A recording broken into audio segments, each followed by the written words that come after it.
أرسلناك إلا رحمة للعالمين صدق الله العظيم وبلغنا رسوله النبي الكريم ونحن على ذلك لمن الشاهدين والشاكرين والحمد لله رب العالمين۔ میرے نہایت واجب الاحترام ذی قدر وزیر محترم وزیر محتشم بزرگ دوستو، خالق کائنات جل وعلا نے اپنی نارے کتاب میں ارشاد فرمایا وما ارسلناک الا رحمۃ للعالمین۔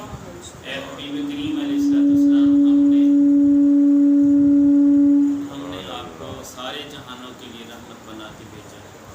یقیناً اللہ کے پیارے نبی صلی اللہ علیہ وسلم ہمارے لیے بھی باعث رحمت ہے، تمام انسانوں کے لیے، تمام حیوانات کے لیے، تمام چرند پرند نباتات و جمادات کے لیے میرے نبی رحمت ہے۔ یقیناً انسانوں کے لیے رحمت ہے، اس کا تو کسی کو بھی شک نہیں ہے، اس لیے کہ میرے کریم آقا علیہ السلام اگر باپ کو مرتبہ دیتے ہیں تو باپ کے چہرے کو دیکھنا مقبول حج کے برابر قرار دیتے ہیں۔ ماں کو مرتبہ دیتے ہیں تو اتنی قیمتی جنت ماں کے قدموں کے تلے رکھ دیتے ہیں۔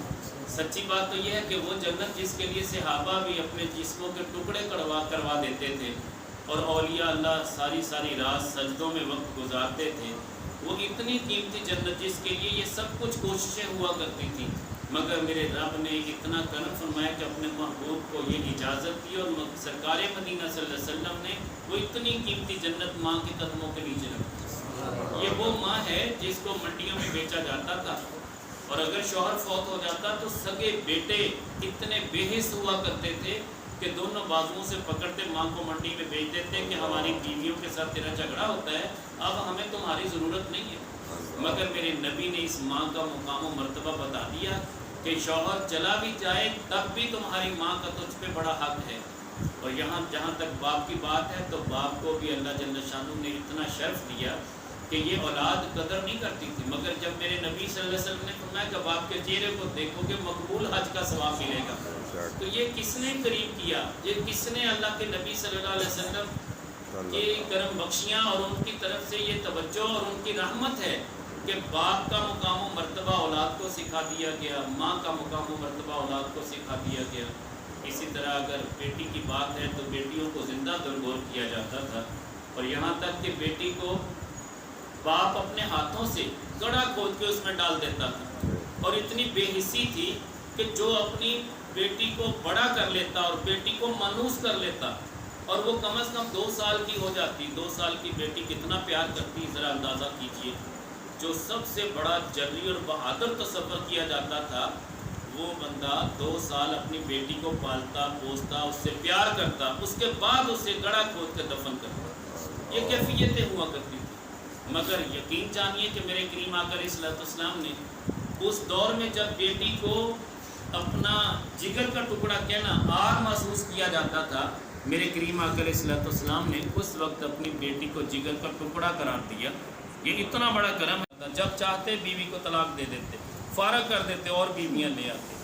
بیوی کی کوئی قدر و قیمت نہیں تھی۔ میرے کریم آقا علیہ السلام نے بی بی عائشہ صدیقہ رضی اللہ تعالیٰ عنہ سے پیار کر کے دکھا دیا، اور بی بی عائشہ صدیقہ رضی اللہ تعالیٰ عنہ پانی پی رہی ہیں، آب خورا ہے، آدھا پانی پیا ہے آدھا بچا ہے۔ میرے کریم آقا علیہ السلام فرماتے ہیں عائشہ یہ پانی جو بچا ہوا ہے نیچے نہ گرانا، مجھے دے دینا۔ اور جب وہ لے کے آتی ہیں آقا کریم علیہ السلام پوچھتے ہیں کہ عائشہ یہ بتا کہ ہونٹ کدھر لگائے تھے؟ وہ عرض کرتی ہیں حضور میں نے ادھر سے پیا تھا۔ فرمایا میں بھی ادھر سے پیوں گا، جہاں تیرے ہونٹ لگے وہیں میں اپنے ہونٹ لگاؤں گا۔ تو جب شوہر اپنی بیوی سے اس طرح کا پیار کرے گا تو گھر امن و سلامتی کا گہوارہ بن جائے گا۔ اور یقین جانیے کہ میرے کریم آقا علیہ السلام اپنی بیویوں کے ساتھ گھر کے سارے کام کاج کیا کرتے تھے۔ آج تو اگر کوئی شوہر اپنی بیوی سے کام کرواتا ہے تو اسے رن مرید کا لقب دے دیا جاتا ہے، حالانکہ ایسا نہیں ہے۔ میرے کریم آقا علیہ السلام تمام ازواج مطہرات سے اتنا پیار کرتے کہ جب میرے کریم آقا علیہ السلام کا وصال ظاہری ہوا، سبھی خواتین سبھی ازواج مطہرات کی زبان پہ یہی تھا کہ میرے ساتھ سرکار کا سب سے زیادہ پیار تھا۔ ہر زوجہ محترمہ یہ دعویٰ کرتی تھی، مگر بی بی عائشہ صدیقہ رضی اللہ تعالیٰ عنہ کے ساتھ تو والہانہ عقیدت تھی۔ آقا کریم علیہ السلام دعا مانگا کرتے تھے کہ مالک و مولا مجھے عائشہ کی محبت میں نہ پوچھنا، اس لیے کہ یہ محبت بھی تو نے ہی میرے دل میں پیدا کی ہے۔ عائشہ میرے لیے ایسے ہے جیسے کھانوں میں مجھے سرید اچھا لگتا ہے۔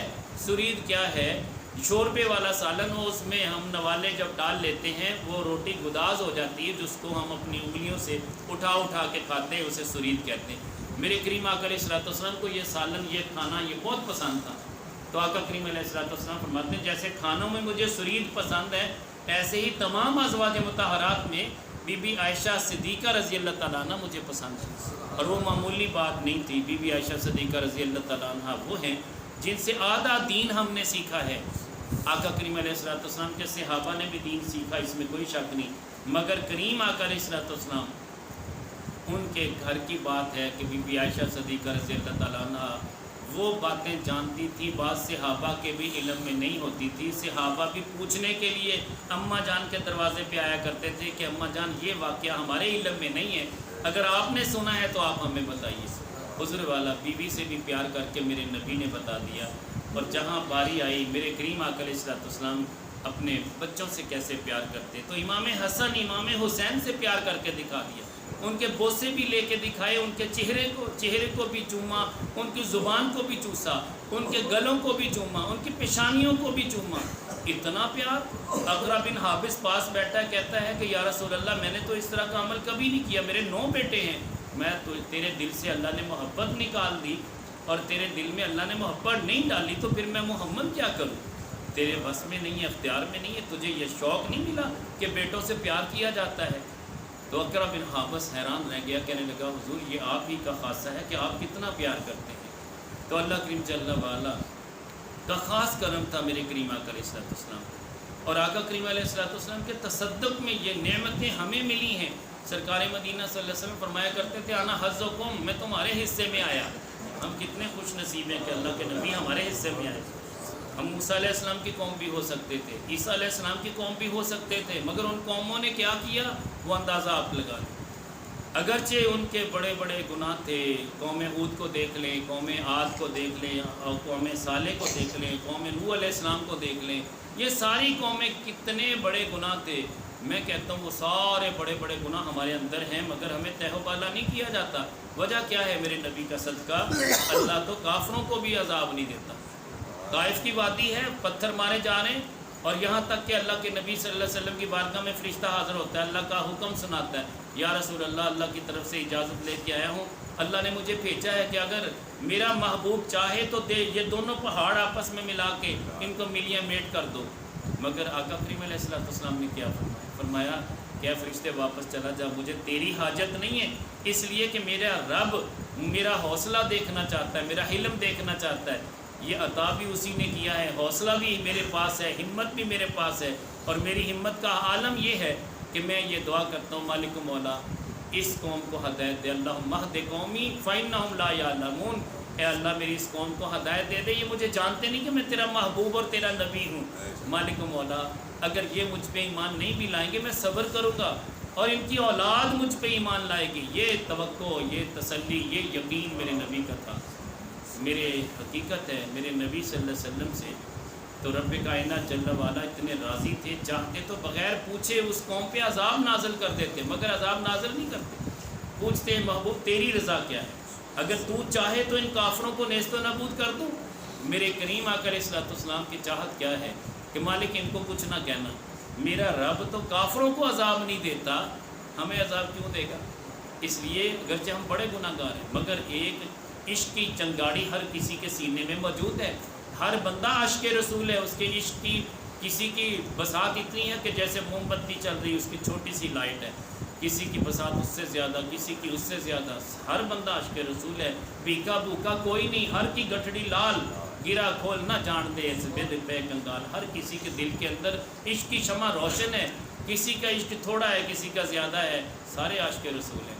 کوئی بندہ یہ دعویٰ نہ کرے کہ میں زیادہ نعرے بازی کر لیتا ہوں شاید میں عاشق رسول ہوں، میں سڑک پہ جلوس نکال لیتا ہوں میں عاشق رسول ہوں، میں میلاد منا لیتا ہوں، بہت زیادہ خرچہ کر لیتا ہوں، لائٹنگ کر لیتا ہوں، بڑی دیگیں پکا لیتا ہوں، میں عاشق رسول ہوں۔ نہیں، عاشق رسول وہ ہے جو اللہ کے پیارے نبی صلی اللہ علیہ وسلم کے اسوہ حسنہ پہ چلتا ہے، جو اپنے ظاہر کو بھی اپنے باطن کو بھی اللہ کے نبی کے رنگ میں رنگ لیتا ہے، وہ عاشق رسول ہے۔ سچی بات تو یہ ہے کہ آج کے دور میں چہرے پہ داڑھی سجانا اتنا بڑا مشکل عمل ہے، وہ چاہے جوان ہو چاہے بوڑھا ہو، کوئی بھی ہو، ڈرتا کیا ہے جی بیوی ناراض ہو جائے۔ افسوس کہ اس نے اپنی بیوی کو اللہ کے نبی کے عشق پہ ترجیح دے دی ہے۔ یہ ہمارا المیہ ہے، مگر پھر بھی سرکار ہم سے پیار کرتے کہ چلے جیسا بھی ہے میرا امتی تو ہے نا، درود پاک پڑھتا ہے، ذکر کرتا ہے اور میرے طریقوں پہ چلتا ہے، کوئی ادا تو سرکار کو پسند ہے نا، ورنہ ہمارے اوپر بھی وہی عذاب آتے۔ سچی بات یہ ہے کہ رب کائنات جل وعلا نے فرمایا ما کان اللہ لیعذبہم وانت فیہم، اے محبوب جب تک آپ ان کے اندر موجود ہیں اللہ کی شان کے لائق ہی نہیں کرتا ان کو عذاب سے۔ ہمارے اوپر یقیناً تا قیامت کا بھی عذاب نہیں ہے، یاد رکھنا ہمارے اوپر عذاب نہیں آئے گا، ہمارے جتنے بھی گندے کرتوت ہیں عذاب نہیں آئے گا۔ کیوں نہیں آئے گا؟ ہمارا نبی ہمارے اندر موجود، یہ قرآن کی آیت گواہ ہے، تمام مسالک کا اس پہ اجماع ہے، اور وہ مانتے ہیں کہ یہ آیت مقدسہ اللہ کے نبی کی زندگی کی دلیل ہے کہ آج بھی سرکار اپنی اس کائنات کو دیکھ رہے، ملاحظہ فرما رہے ہیں۔ بات یہ ہے کہ جب بھی کوئی معاملہ ہوتا ہے رب کائنات جل وعلا عذاب دینے کا ارادہ کرتا ہے، حدیث پاک موجود ہے، اللہ کریم جل وعلا فرماتا ہے اے محبوب مجھے بڑا غیرت آتی ہے، مجھے جلال آتا ہے، میرا دل چاہتا ہے کہ آپ کی اس امت کو بھی نیست و نابود کر دو، کیونکہ اس کے اندر بھی وہی گناہ موجود ہیں جو پچھلی قوموں میں تھے۔ یہ ناپ تول میں بھی کمی کرتے ہیں، یہ ملاوٹ بھی کرتے ہیں، یہ رشوت کا بازار بھی گرم کرتے ہیں، یہ سود خور بھی ہیں، یہ اپنی ماں بہنوں کی قدر بھی نہیں کرتے، بے عزتی بھی کرتے ہیں، ضلالت کے بازار گرم کیے رکھے ہیں، یہ اسوہ حسنہ سے دور ہو چکے ہیں۔ مگر اس کے باوجود اے محبوب جب میں ایک یا دو کو دیکھتا ہوں کہ رات کی تنہائی میں گڑ گڑا کے رو کے معافی مانگ رہے ہیں کہ مالک ہمیں بھی بخش دے، حضور کی ساری امت کو بخش دے، اے میرے محبوب، میں جب آپ کی ان امتیوں کو دیکھتا ہوں جو رات کو آہ سحرگائی جنہیں میسر ہے، جو رات کی تنہائیوں میں رو رو کے دعا کرتے ہیں، ان کی دعا اس امت کے لیے بھی ہوتی ہے، میں اس لیے بخش دیتا ہوں، معاف کر دیتا ہوں، اپنے عذاب کا ارادہ ملتوی کر دیتا ہوں۔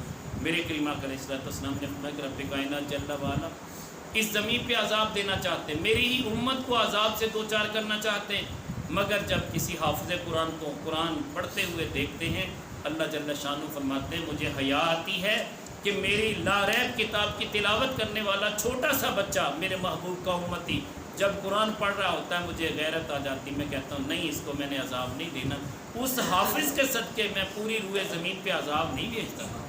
حضور والا میرے محبوب کے تو امتی کی یہ شان ہے جو حافظ قرآن پڑھتا ہے اس کے صدقے پوری امت پہ عذاب نہیں آتا۔ یہاں پہ قرآن حفظ کر رہے، اس برآمدے میں بھی کلاس ہوتی، 2 کلاسیں اس کمرے میں ہوتی، 2 کلاسیں اس برآمدے میں ہوتی۔ مجھے بتائیے کہ یہ 200 حافظ ہر وقت جب قرآن پڑھتے ہیں اللہ تعالیٰ کتنا خوش ہوتا ہو، یہ اس کے محبوب کی بھی رضا کا باعث ہے، اللہ کی بھی رضا کا باعث ہے۔ کاش کہ ہم اپنے مزارات کو قرآن کے حفاظ کے ساتھ مزین کر دیں، پتہ چلے کہ ہمارے اکابرین قرآن کے ساتھ پیار کرتے تھے۔ میرے بابا جی 12 سپارے روزانہ پڑھا کرتے تھے، ان کی یہ منزل تھی، تو ان کے مرنے کے بعد رب کائنات جل وعلا نے سبب یہ بنا دیا کہ دائیں بھی قرآن پڑھا جا رہا ہے، بائیں بھی قرآن پڑھا جا رہا ہے، ادھر بھی قرآن پڑھا جا رہا ہے۔ سچی بات تو یہ ہے کہ یہ قرآن با وفا ہے، مرنے کے بعد بھی وفا کرتا ہے، قبر پہ بھی قرآن پڑھا جائے گا جو زندگی میں قرآن پڑھے گا۔ تو میں بات کر رہا تھا میرے کریم آقا علیہ السلام رحمت بن کے آئے، رسول رحمت ہے۔ غلام حاضر ہو جاتا ہے، عرض کرتا ہے یا رسول اللہ اگر میں اسلام قبول کر لوں مجھے کیا ملے گا؟ اسود اس کا نام ہے۔ میرے کریم آقا علیہ السلام فرماتے وہی ملے گا جو ابو بکر و عمر کو ملا، وہ مسلمان ہو جاتے ہیں۔ جب کلمہ پڑھ لیتے ہیں سب سے پہلے مسلح امامت کے پیچھے آ کے بیٹھتے ہیں اور یہ دیکھتے ہیں کہ شاید ابو بکر آ کے مجھے اٹھا دیں گے، شاید عمر آ کے اٹھا دیں گے، شاید عثمان و علی اٹھا دیں گے، لیکن کوئی بھی نہیں اٹھاتا۔ غلام کو جس جگہ پہ میسر جگہ آئی وہ بیٹھ گیا۔ اب سب کو وہ دیکھ رہے ہیں، اتنے بڑے بڑے جیے صحابہ آ رہے ہیں، مگر کوئی بھی یہ نہیں کہتا تو غلام ہے پچھلی صف میں چلا جائے، ایسا نہیں ہے۔ اس لیے کہ میرے نبی نے جب امان دے دی کہ اب یہ غلام ہے، اس کو بھی وہی مرتبہ حاصل ہے، وہی جگہ حاصل ہے جہاں یہ بیٹھنا چاہے، جہاں ابو بکر و عمر بیٹھتے وہیں بیٹھ سکتا ہے۔ ورنہ غلام کی حالت تو یہ تھی کہ دھوپ میں پڑے ہوئے اپنے آقا کے جوتے اٹھا کے اگر چھاؤں میں رکھ دیتا تو اس پہ کوڑے لگائے جاتے تھے، ننگا بدن ہوتا تھا، اس کا نکر پہنی ہوتی تھی، لباس پہننے کی اجازت نہیں تھی، نہ سردی کا لباس نہ گرمی کا لباس، تنہا وہ گلیوں میں پھرتا، وہ کام کاج کرتا، کما کے اپنے آقا کو کھلاتا، یہ کیفیت ہوا کرتی تھی۔ اور بعض تو اتنے سر پھرے غلام تھے، وہ سر پھرے آقا تھے کہ وہ اپنے مسند پہ اتنی بلند جگہ پہ بیٹھتے کہ ان کے پاؤں کے نیچے غلام کا سر ہوا کرتا تھا، یعنی ان کی مسند اتنی اونچی ہوتی تھی، وہ برابر بیٹھنا گوارا نہیں کرتے تھے، اپنے غلام کے برابر چلنا گوارا نہیں کرتے تھے۔ کہتے تھے یہ غلام ہمارے برابر چلے، مگر میرے نبی نے تو غلاموں کو وہ شرف دیا۔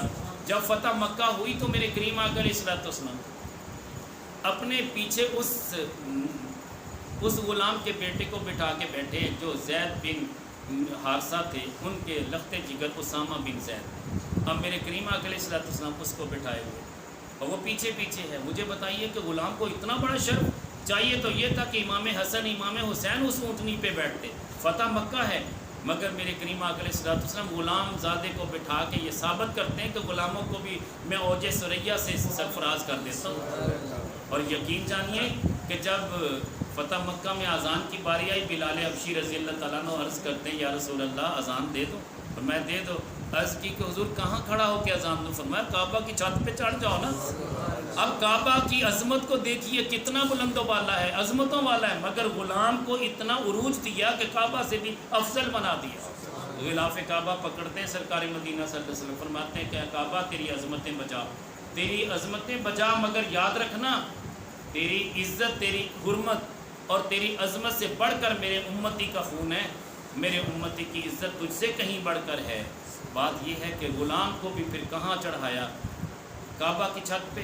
اب اذان دے رہے ہیں، میرے کریم آقا علیہ الصلوۃ والسلام نے طواف شروع کر دیا۔ اب طواف ہو رہا ہے، ادھر اذان ہو گئی۔ آقا کریم علیہ الصلوۃ والسلام جدھر جدھر مڑتے جا رہے ہیں اور حضرت بلال حبشی بھی اپنا رخ زیبا ادھر کو کرتے جا رہے ہیں۔ حضور والا یہ شرف، یہ مقام میرے نبی کے صدقے میں حاصل ہوا۔ اور آپ بات کرتے ہیں بچوں کی، تو میرے کریم آقا علیہ الصلوۃ والسلام جارانہ مسجد ہے، باہر اذان کی نقلیں اتاری جا رہی ہیں، میرے نبی صلی اللہ علیہ وسلم باہر تشریف لاتے ہیں۔ جب باہر تشریف لاتے ہیں دیکھتے ہیں کہ چھوٹے چھوٹے بچے بلال حبشی کی اذان کی نقل اتار رہے ہیں۔ سرکار سب کو قریب بلا لیتے ہیں، کہتے دوبارہ اذان سناؤ۔ اور ایک بچہ جس کی آواز بالکل حضرت بلال حبشی کے مطابق تھی، تو آقا کریم علیہ الصلوۃ والسلام اسے، ابو محذورہ اس صحابی کا نام تھا، اسے مؤذن کعبہ بنا دیتے۔ وہ چھوٹا سا بچہ ہے مگر نگاہ پڑ گئی، اسے مؤذن کعبہ میرے نبی نے بنا دیا۔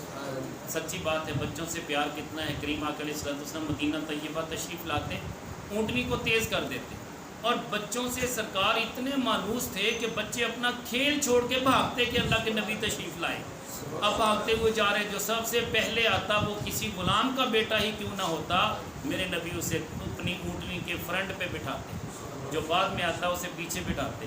ایک دن ایسا بھی ہوا کہ ایک بچہ بھاگتا ہوا آیا، سرکار مدینہ صلی اللہ علیہ وسلم نے اسے اپنے سامنے بٹھایا، مگر اگلے ہی لمحے امام حسن امام حسین میں سے ایک آ گیا، تو آقا کریم علیہ الصلوۃ والسلام نے اصول نہیں بدلا، اصول کے مطابق اسے پیچھے بٹھایا۔ حالانکہ امام حسن و حسین سیدہ شباب اہل جنہ، اتنا بڑا مرتبہ، اتنا بڑا مقام، مگر اس کے باوجود میرے نبی غلام زادے کو آگے بٹھاتے اور ان کو پیچھے بٹھاتے۔ سچی بات ہے، ایسا آقا ہمیں دنیا میں اور نہیں مل سکتا۔ سارے نبی آئے ہیں، اس میں کوئی شک نہیں، یوں تو سارے نبی محترم ہیں، مگر اے سرور انبیاء تیری کیا بات ہے۔ تو سچی بات ہے، آقا کریم علیہ الصلوۃ والسلام خود فرمایا کرتے تھے، انا حظکم، میں تمہارے حصے میں آیا، انتم حظی، تم میرے حصے میں آئے۔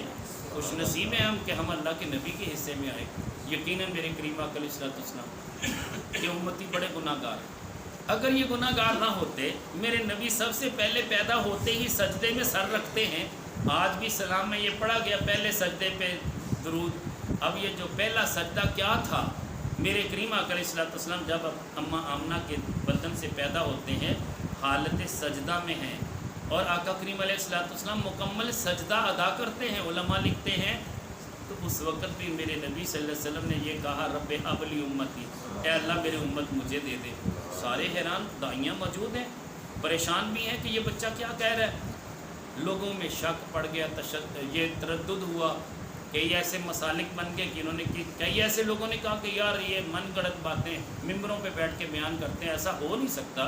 ابھی پیدا ہوا بچہ وہ کیسے بول سکتا ہے؟ میں کہتا ہوں کاش کہ قرآن پڑھا ہوتا، عیسیٰ علیہ السلام کو دیکھا ہوتا، جب ماں نے اشارہ کیا تھا تو پھر عیسیٰ علیہ السلام بولے تھے، قال انی عبداللہ آتانی الکتاب وجعلنی نبیا۔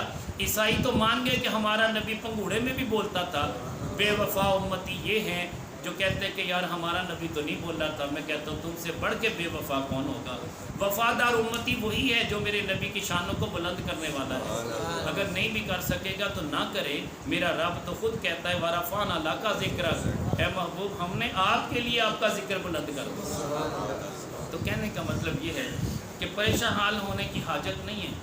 بڑے بڑے گناہ گار، بڑے بڑے توبہ کرنے والے اللہ کے نبی کے امتی ہیں، ادھر ہزاروں گناہ کر کے آئے، ایک بار اپنے نبی کے قدموں میں سر رکھ کے رب کی بارگاہ میں توبہ تو کر کے دیکھیں، 60 برس کے بھی ہوں تو میرا رب معاف کر دے گا، اس لیے کہ حکم بھی اسی رب نے دیا، وَلَوْ أَنَّهُمْ إِذْ ظَلَمُوا أَنفُسَهُمْ جَاءُوكَ۔ اے محبوب جب یہ اپنی جانوں پہ ظلم کر بیٹھے تیرے پاس آ جائیں نا، لوگ کہتے ہیں کہ وہاں جا کے ملتا کیا، میں کہتا ہوں سب کچھ ملتا ہی وہیں پہ ہے۔ ہمارا کام ہے اللہ کے محبوب کی بارگاہ میں حاضر ہو جانا اور سارے گناہوں کی معافی مانگنا۔ اللہ جل شانہ پھر فرماتے ہیں کہ اے محبوب وَاسْتَغْفَرَ لَهُمُ الرَّسُولُ، تو رسول اللہ بھی اپنے ان غلاموں کے لیے سفارش کر دیں کہ یا اللہ اب یہ تیری بارگاہ میں آ گئے، اب میرے پاس بیٹھ کے تجھ سے معافی چاہتے ہیں، مالک ان کو بخش دے۔ اللہ جل شانہ فرماتے ہیں لَوَجَدُ اللَّهَ تَوَّابًا رَحِيمًا، تو اللہ کو موجود پاؤ گے۔ گویا کہ اللہ جل شانہ دیکھ بھی رہا ہے، موجود بھی ہے، وہ غائب ہونے سے ویسے پاک ہے، اس کی شان کے لائق ہی نہیں غائب ہونا، مگر ہماری آنکھیں اسے دیکھ نہیں سکتی۔ مگر حقیقت یہ ہے کہ اللہ جل شانہ تواب بھی ہے، رحیم بھی ہے، توبہ بھی قبول کر لے گا، لطف و کرم کی خیرات بھی عطا کر دے گا، خالی جھولیاں واپس نہیں لوٹائے گا۔ تو حقیقت یہ ہے کہ اللہ کے پیارے نبی صلی اللہ علیہ وسلم جمادات کے لیے بھی رحمت۔ اب جمادات کیا ہیں؟ پتھر ہیں، میرے نبی سے پیار کر رہے ہیں۔ اب حیران ہوں گے کہ انسان تو پیار کرتا ہی کرتا، مگر پتھر بھی پیار کرتے ہیں، میرے نبی ان کے لیے رحمت بن کے آئے۔ بہت پہاڑ ہے، جب میرے کریم آقا علیہ الصلوۃ والسلام صحابہ کو لے کے چلے کہ وہاں جنت البقیع میں دفن کرتے، ساتھ ساتھ چلنا شروع ہو گیا۔ صحابہ نے عرض کیا حضور وہ تو پیچھے پیچھے آ رہا ہے۔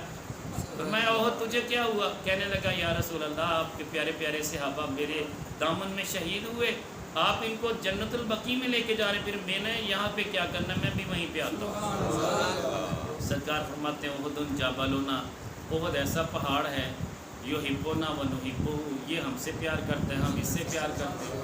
تو سچی بات ہے احد بھی سرکار کے ساتھ پیار کرتا ہے۔ مولا علی شیر خدا ساتھ جا رہے ہیں، میرے کریم آقا علیہ الصلوۃ والسلام فرماتے ہیں علی آج تمہیں وہ پتھر نہ دکھاؤں جو بچپن سے مجھ پہ درود و سلام پڑھتا تھا، میں بچپنے میں اس وادی سے گزرتا مجھے درود و سلام کی آواز آتی، میں حیران ہوتا کہ کون درود و سلام پڑھ رہا ہے۔ جب میں نے غور کیا تو وہ جو پہاڑ کے اوپر پتھر ہے نا، یہ بچپن سے میرا دوست ہے، یہ مجھ پہ درود و سلام پڑھا کرتا تھا۔ تو اے علی تم دیکھو گے ابھی درود و سلام پڑھے گا۔ مولا علی شیر خدا رضی اللہ تعالیٰ عنہ فرماتے ہیں کہ میں ابھی وہاں کھڑا ہی تھا تو الصلاۃ والسلام علیکہ یا رسول اللہ کی صدا بلند ہوئی۔ سرکار نے فرمایا یہی پہاڑ، یہ پہاڑ کے اوپر جو پتھر ہے یہ مجھ پہ درود و سلام پڑھ رہا ہے۔ حضور سرکار کے ساتھ تو درخت بھی پیار کرتے تھے۔ ایک کافر آ جاتا ہے کہتا ہے یا رسول اللہ یہ جو درخت ہے نا، اگر یہ چل کے آپ کے پاس آ جائے میں کلمہ پڑھ لوں گا۔ مسجد شجرہ آج بھی آپ کو دعوت فکر دے رہی ہے، جہاں میرے کریم آقا علیہ الصلوۃ والسلام کی جائے ولادت ہے، صفا مروہ کی پہاڑیوں سے آپ باہر سین میں دیکھیں، جب باہر دیکھیں گے سارا جبل ابو قبیس ہے، اسی کے ساتھ متصل میرے کریم آقا علیہ الصلوۃ والسلام کی جائے ولادت ہے، اس کے ساتھ بالکل ساتھ ہی کبری ہے، کبری کے ساتھ ایک سڑک ہے جو مسجد جن کی طرف جاتی ہے، اس کے دائیں بائیں دو مسجدیں، ایک مسجد رایا ہے ایک مسجد شجرہ ہے۔ مسجد شجرہ وہ مسجد ہے جہاں وہ درخت تھا، جہاں میرے کریم آقا علیہ الصلوۃ والسلام نے اشارہ فرمایا، دائیں بائیں ہلا، جڑیں اکھیڑتا ہوا سرکار کی بارگاہ میں آ گیا، عرض کہ یا رسول اللہ میں آپ کی خدمت میں حاضر ہوں، آپ مجھے قبول کر لیجئے۔ وہ گواہی بھی دیتا ہے۔ حضور والا میرے نبی تو سبھی سے پیار کرتے تھے، سب سے پیار کرنا میرے نبی کا شیوا تھا۔ آج بھی میرے کریم آقا علیہ الصلوۃ والسلام اپنی امت سے پیار کرتے ہیں۔ اگر اس امت سے میرے نبی کا پیار نہ ہوتا یہ تباہ و برباد ہو جاتی، یہ ہلاک ہو جاتی۔ یاد رکھنا، ایک آپ کو صرف بات سمجھانے کے لیے عرض کرتا ہوں، کبھی کسی باپ نے اپنے بیٹے کو سزا دینی وہ صرف دھمکی نہیں لگاتا، جب وہ جلال میں آتا ہے، غصے میں آتا ہے، پھر ایک ہی بات کہتا ہے، وہ کہتا ہے کہ اگر بیٹے نے کہنا نہیں مانا یا اسکول کا کام نہیں کیا، گھر کا کام نہیں کیا، اس نے کوئی ایسی غلطی کر دی، باپ کو غصہ آیا، وہ پوچھتا نہیں ہے کہ میں کل سزا دوں گا یا پرسوں دوں گا، وہ ایک تھپڑ رسید کر دیتا ہے، اپنی موجودگی میں ایک تھپڑ لگا دیتا ہے، جو بدلہ لینا لے لیا، غصہ نکالنا نکال دیا۔ مگر ایک باپ وہ ہوتا ہے جو اپنے بیٹے کو دیکھتا ہے، پیار بھی اتنا غالب ہے، بیٹے نے کام نہیں لکھا، کہتا ہے کہ بیٹا شام تک نہ لکھا پٹائی کروں، شام ہوگی بیٹے نے پھر نہیں لکھا، کہتا ہے اچھا میں صبح دیکھوں گا، آج رات بیٹھ کے کام لکھ لو، اگر صبح کام نہ لکھا پٹائی کروں۔ صبح آتی ہے پھر کہتا ہے کہ بیٹا کام پھر نہیں لکھا، چلے کوئی بات نہیں، آج اسکول جاؤ، آج جب آؤ گے نا میں پٹائی کروں گا اگر آپ نے اسکول کا کام بھی نہ لکھا اور یہ گھر کا کام بھی نہ کیا۔ اب یہ کتنی وارننگیں دیتا جا رہا ہے، وارننگیں دیتا جا رہا ہے، مارتا نہیں ہے، جس نے مارنا ہوتا ہے وہ پوچھتا نہیں ہے، وہ انتظار کرتا نہیں ہے۔ رب کائنات جل وعلا نے ہمیں وارننگیں دی، وہ اب بھی وارننگیں دیتا جا رہا ہے، دیتا جا رہا ہے، ہمیں سمجھاتا جا رہا ہے۔ سچی بات ہے وہ مارنا نہیں چاہتا، وہ پٹائی نہیں کرنا چاہتا، وہ رحیم ہے، وہ کریم ہے، وہ چاہتا ہے کہ یہ پلٹ آئے۔ یا ایھا الانسان ما غرک بربک الکریم، اے انسان تجھے کس نے تیرے کریم رب سے دور کر دیا۔ وہ چاہ رہا ہے کہ پلٹ آئے، واپس آ جائیں، جتنے بھی گناہ کر لیے اب تو پلٹ آئے نا، اب تو توبہ کر لیں نا، اب تو میرے نبی کے سچے امتی بن جائیں نا۔ میرا رب ابھی انتظار میں ہے، سچی بات میں کہہ رہا ہوں، میرا رب بڑا کریم ہے، ورنہ وہ کسی کا محتاج نہیں ہے، وہ کسی کا انتظار کرنے کا پابند نہیں ہے۔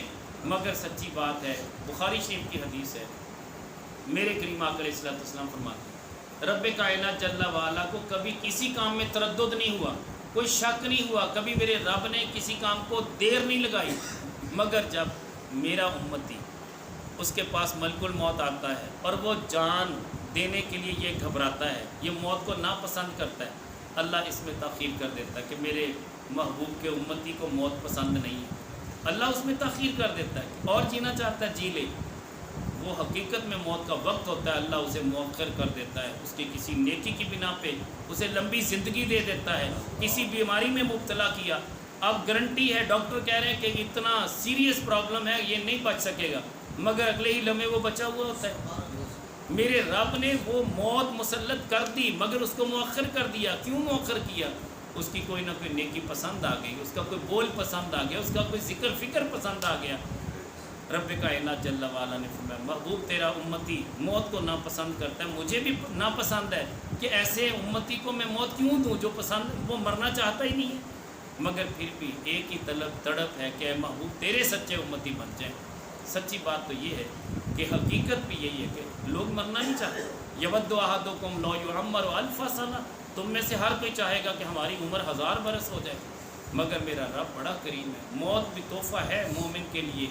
جب اس کو پوچھئے جو فالج زدہ ہے، اس کو پوچھئے جو اپنے بستر پہ کروٹ نہیں بدل سکتا، اس کو پوچھئے جو کھانا کھانے سے بھی قاصر ہے، جس کو خوراک کی نالی لگی ہوئی ہے، وہ خود طلب کرتا ہے کاش کہ اس سے بہتر ہے مجھے موت آ جائے، لیکن یہ تحفہ اس وقت ملے گا جب میرا رب چاہے گا۔ تو سچی بات ہے موت کو بندہ بظاہر ناپسند کرتا ہے، لیکن موت تو بندہ مومن کے لیے تحفہ ہے۔ جیسے حضرت عمر بن خطاب رضی اللہ تعالیٰ عنہ میدان عرفات میں عرض کرتے ہیں کہ مالک و مولا، اب میرے اعصاب جواب دے کہ جہاں تک میری سکت تھی، ہمت تھی، میں نے کوشش کی 25 لاکھ مربع میل پہ خلافت قائم کر دی، اب مالک مجھے موت کا وہ تحفہ دے کہ تیرے پیارے حبیب کے شہر میں شہادت کی موت نصیب ہو۔ بس میدان عرفات میں دعا مانگنے کی دیر تھی، اسی مہینے کے آخر پہ اللہ کے پیارے نبی صلی اللہ علیہ وسلم کے شہر مدینہ میں آپ کو شہید کر دیا گیا۔ بات یہ ہے کہ یہ کرم بخشیاں ہیں، یہ الفتیں ہیں، یہ پیار ہے، یہ محبتیں ہیں۔ پھر روضہ اطہر کے اندر ان کو جگہ ملی، اور آقا کریم علیہ الصلوۃ والسلام نے تو زندگی میں یہ بتا دیا تھا، ایک طرف حضرت ابو بکر صدیق تھے، دوسری طرف عمر بن خطاب تھے، دونوں کے کاندھوں پہ ہاتھ رکھ کے میرے کریم آقا علیہ الصلوۃ والسلام اٹھ کے کھڑے ہوئے، اور میں ہاکذا نبعث یوم القیامہ، ہم اس طرح قیامت کے دن اٹھیں گے، دائیں ابو بکر ہوگا، بائیں عمر ہوگا۔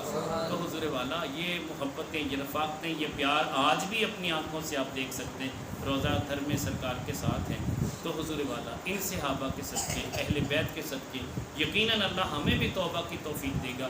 بات صرف اتنی، جسے توبہ نصیب ہو گئی وارے نیارے اسی کے، بڑے سے بڑے اس نے گناہ کر لیے، میرا رب بخش دے گا، ایک تنکے کے برابر بھی گناہوں کی کوئی اوقات اور حیثیت نہیں ہے میرا رب جب بخشنا چاہے، مگر جب پکڑنا چاہے ایک تنکے کے برابر گناہ کیا ہوگا اس کی بھی پکڑ بڑی سخت ہے۔ ان بادشاہ ربک لشدید العبد بین الخوف والرجاء، بندہ خوف اور امید کے درمیان ہوتا ہے، خوف بھی اتنا رکھیں کہ اعلان ہو جائے کہ شاید سارے جنت میں جائیں گے، ایک دوزخ میں، خوف اتنا رکھیں کہ شاید دوزخ میں جانے والا میں ہوں، امید اتنی رکھیں کہ اگر اعلان ہو جائے سارے دوزخ میں جائیں گے ایک جنت میں جائے گا، امید رکھے وہ جنتی میں ہی ہوں، اتنا یقین کامل ہونا چاہیے۔ اللہ کریم جل وعلا ہماری حاضری قبول فرمائے، دعا فرمائے۔ اللہم صلی